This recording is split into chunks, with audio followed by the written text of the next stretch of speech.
The Drummer Boy of Shiloh, Ray Bradbury.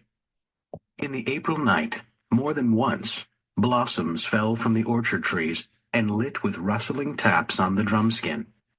At midnight, a peach stone left miraculously on a branch through winter, flicked by a bird, fell swift and unseen, struck once, like panic, which jerked the boy upright.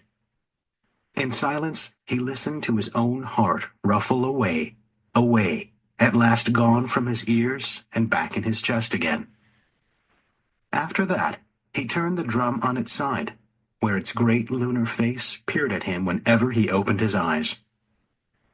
His face, alert or at rest, was solemn.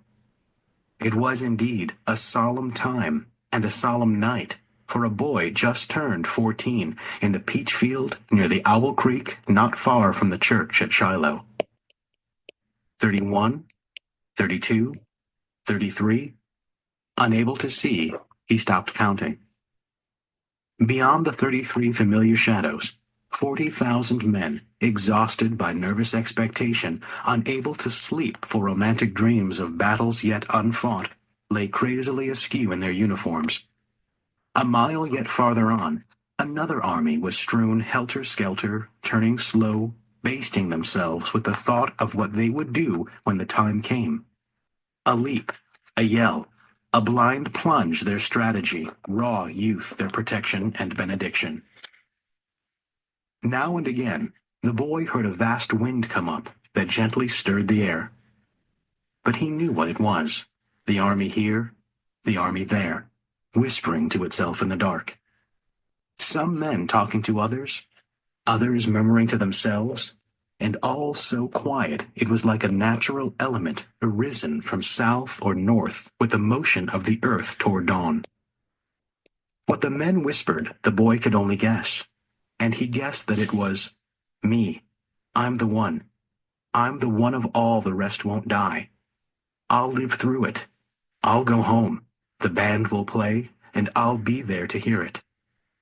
Yes, thought the boy, that's all very well for them. They can give as good as they get. For with the careless bones of the young men harvested by night and bindled around campfires were the similarly strewn steel bones of their rifles, with bayonets fixed like eternal lightning lost in orchard grass. Me, thought the boy. I got only a drum, 2 sticks to beat it, and no shield. There wasn't a man-boy on this ground tonight did not have a shield he cast, riveted, or carved himself on his way to his first attack, compounded of remote but nonetheless firm and fiery family devotion, flag-blown patriotism, and cocksure immortality, strengthened by the touchstone of very real gunpowder, ramrod, minie-ball, and flint.